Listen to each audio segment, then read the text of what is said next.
हाँ तोर सुरता माँ मोर दीवाना तनिला घोना खाथे अन पानी लाती आगे राजा सुरता तोर सताथे पीरते माया के भेद न जाने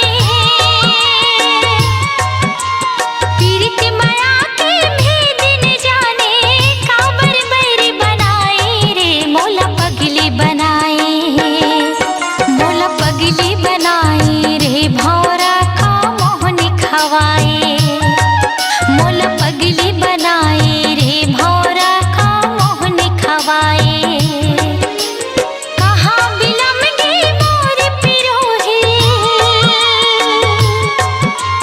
कहाँ बिलम गे मोर पिरोही बिन बोले न बताए मोला पगली बनाए मोला पगली बनाए रे भौरा का मोहन खवाए मोला पगली बनाए रे भौरा का मोहन खवाए हम मोला पगली बनाए रे भौरा का मोहन खवाए मोला पगली बनाए रे भौरा का मोहन खवाए।